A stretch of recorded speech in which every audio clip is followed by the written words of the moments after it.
All right, we're on to the next rumor, and there's quite a few to choose from. And it's weird going through these because I have a tendency to be dismissive of them because they're not true. so so it doesn't seem like they should be a thing. It doesn't seem like they should be important, and thus it's kind of hard to discern, I guess, which ones the important ones are and which ones are not. But nevertheless, I added one down here at the bottom recently from some voice messages that I got from Hobby, which is a guy that just lies to me and then threatens me on this weirdly repeated cycle.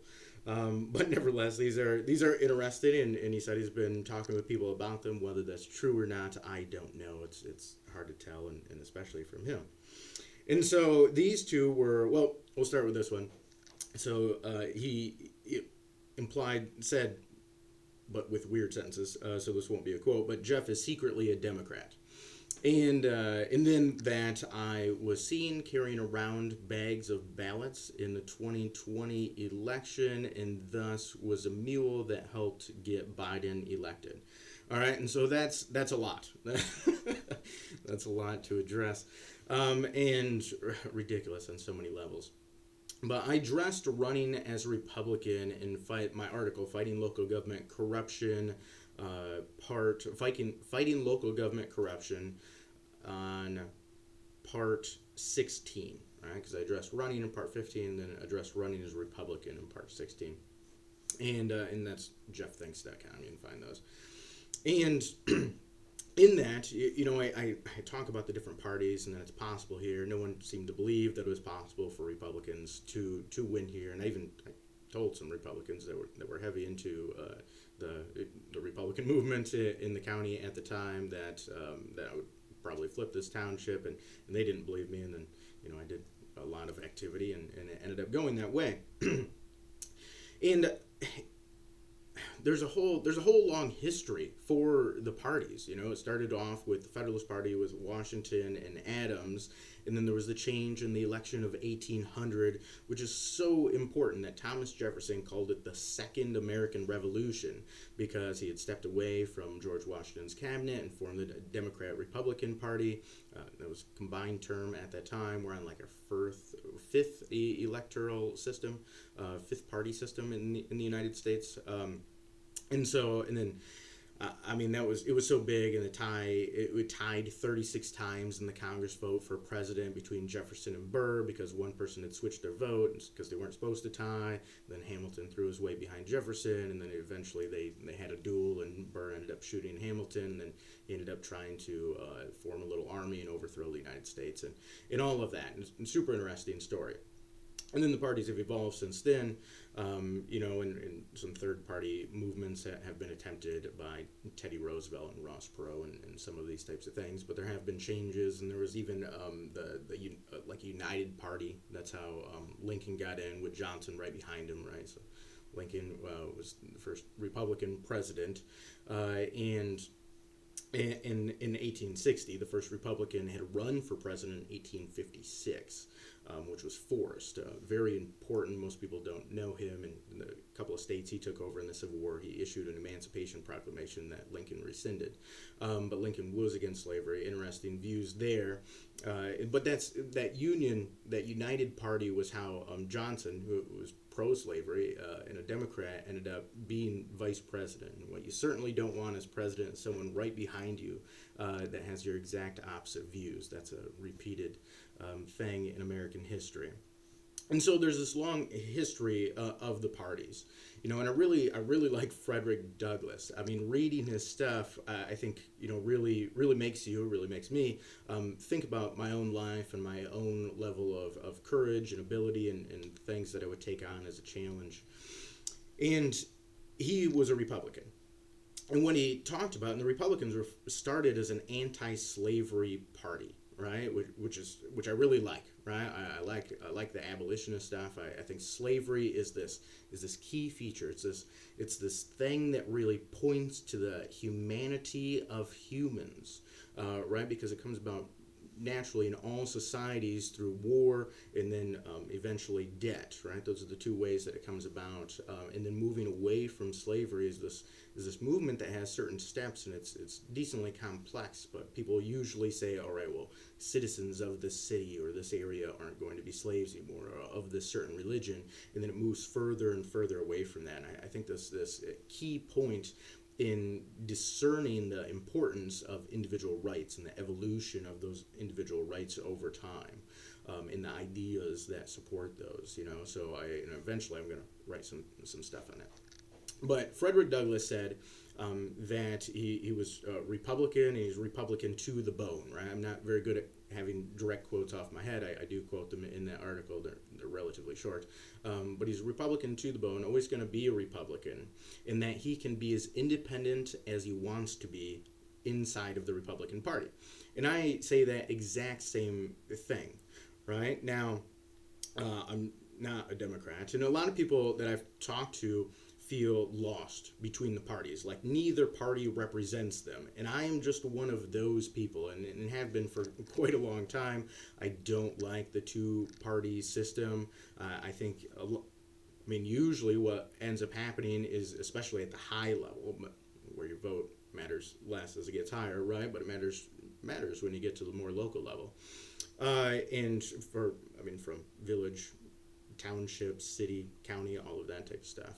You and then the people can actually be the deciding factor in that vote. Once you get to state, it gets less, and then feds. Is it relevant there? Is a good question. But that group of people, which I think is huge, might be the majority in the United States, that feels lost and non-represented by the parties, is a significant problem, and I don't think that's going to change. There would need to be some sort of major restructuring, and a third party is not set up. The two parties have set it up so a third party is almost impossible to rise, which is bad. And a lot of people I've talked to that feel that same way, that then vote Democrat, they say, well, the Republican Party may have started as an anti-slavery movement, and they agree with that, but then it became corrupted over time. And then I say, fair enough, fair enough. But just because one thing becomes worse doesn't mean the other thing becomes better, right? So just if you make the case that the Republicans became worse over time, it doesn't mean the Democrats became better over time. So now you're just looking at two bad parties, and I'm comfortable with that view. And I would really like to see the country move in the direction of libertarianism, but the Libertarian Party is not good as well. And then I'll address my voting, and then I'll address moving around ballots or whatever. There have been a bunch of times I haven't voted because I end up feeling that way, and it does matter at the local level. And my grandmother was a trustee out in Blue Lake for a number of years, and when I was over 18, somewhere maybe 18, 19, so I was able to vote. There was an election, and I was doing things up in Muskegon on the election day, hanging out with a girlfriend. We went for a hike and this type of stuff, and I just didn't get out there to vote. Okay, and then my grandmother lost by 2 votes, and we knew 2 people who didn't vote. Right, we knew more people than that didn't vote, and so that year for Christmas, she gave me a lump of coal. Literally, that was the only gift that she gave me. She gave me a lump of coal for not voting for her because she lost by 2 votes, and I would have been 50% of that, and a few other people. It would have been easy if we just would have shown up. So the vote really does matter at the local level. But in 2016, that was kind of a crazy election, and I obviously wasn't going to vote for Clinton, and then Trump was this wild card that could go well, go poorly, go medium. It was very hard to tell, and I really didn't want to vote for either of them, so I didn't. Which is I bet on that election on one of the online betting sites because I wanted to participate, but I didn't want to vote for either of them. Now in the 2020 election, I was running for office and everything. I did vote, and by that point, I think Trump had made a number of large and immense mistakes, right? Bad decisions, bad things, bad supported by bad philosophy, at a deeper level. And so I wasn't supportive of those things. But then Biden says he's going to shut down the gas and oil industry and a bunch of other stuff, and it admitted some of his corruption on video and in a bragging fashion, which was immense about the Ukraine at that time. And so I obviously wasn't going to vote for him. So I voted, and I wanted to pay attention to the more local levels and stuff like that. But I mean, you're there. I voted for the president as well, and so I voted for Trump in that election. And so walking around with the ballot bags, I don't know where that's coming from. It's in a lot of these. I mean, a lot of these things, are just made up. Like some things are misunderstandings and miscommunications, something like that, and then other ones are just people invent them. And there's so much bad blood and ill will, and I think so many people expecting everything in politics to be lies and untruthful. It like relieves them from the moral duty to be truthful themselves, which is this horrible system that then perpetuates itself. And I have no idea at this point. I think I'm getting close to really diagnosing that problem and understanding it better. But how to actually fix that, correct that, I don't know. There's obviously a step for that, right? To confront untruth with truth. I mean, that's that's about as good as I can get at this point. And so this ballot bag one, I mean, is something like that. If we're looking at like trying to be understanding, we had the primary and it came close. It was 8 votes away, I think, between me and Ron. And then he had called the recount. And with that close of votes, I mean, that's, it's pretty reasonable. And then the recall is interesting, or the recount was interesting to go through. And then because of the inter-township processes, which I wasn't interacting with anyone here other than calling for recalls on barns and stuff like that, they had messed up. They didn't have enough of the right type of bag, so they put one set of the absentee ballots into a long-term storage bag, which once you do that, then you can't legally cut it open to do the recount. So they were able to recount everything other than that single bag. I assume that there wasn't any corruption in that. I don't, because that was like that. It's a theory.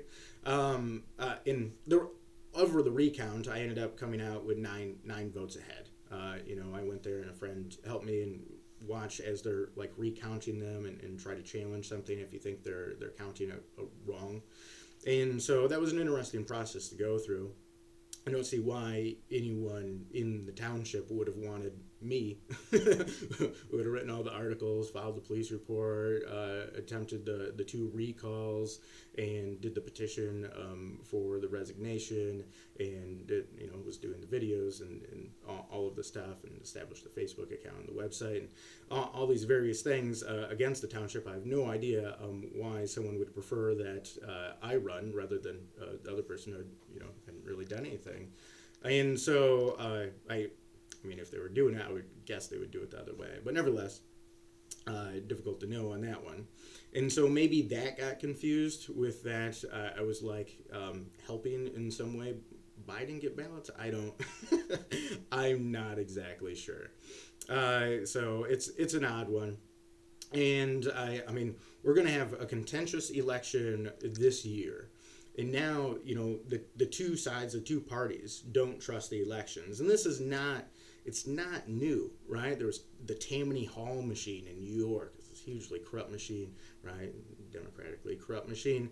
And so there's that history. The election of 1856 with Forrest. Pennsylvania had the most electoral votes at that time. In the huge scandal, and that's when Forrest was running as Republican for president for the first time, the huge scandal at that time was that the Democrats were having illegal aliens vote to turn the election in Pennsylvania, which had the highest electoral votes. So that is 1856, and it should sound fairly familiar in today's talk. And so these aren't really new issues. But nevertheless, once you have the Not My President movement in the 2016 election or after the 2016 election, and then you have the idea of the corruption and the idea of the mules and stuff like that, which I don't think is probably ever not fully existed. So then it's more of it's a question of how much corruption is in the elections, right? But in I a place like this, it's small enough. I don't think it's here. If you get over into Detroit, something like that, like I think it would be odd if there wasn't some stuff like that. But nevertheless, it's hard to tell in those things. And once you have that reactionary movement the other way in 2020, now you got the Democrats saying they won't accept the president. You got the Republicans saying they won't accept the president, and that is how societies eat themselves essentially. And a lot of the processes in politics, especially being in it, seem like Ouroboros, right? The worm or the dragon or the snake that eats itself, and it's very unfortunate, but it's this aspect or the symptom of the society kind of tearing itself apart. And I know that seems negative, but I think there's inherent meaning in all situations in life. And so then it's a moral duty to discover what your role is, what the meaning is at that point in your life. So even though, when I express the negative things, I really don't feel the negativity. So and I'm trying to, work on that as express some of that. But once you get to that point and you're mining the meaning of life and trying to fulfill these acquired moral obligations at these ever widening aspects of life, right? Up until I would say you're trying to fulfill an acquired moral duty to God, right? Then you it's kind of hard to be negative, which is interesting. And then you can talk about negative problems very freely and just try to confront them, And I think that kind of goes by priorities in life or something like that, And mine are pretty clear to me. It's my spiritual development, my intellectual development, the ways that I can affect things in the world and in society with those, right? But that's a number 3. And for me personally. And so, there's the potential of positivity to come out of this. I think that's probably going to take a while as probably a reactionary movement against things getting quite bad. And so as we're going through that, we have to remember these aspects and things of history.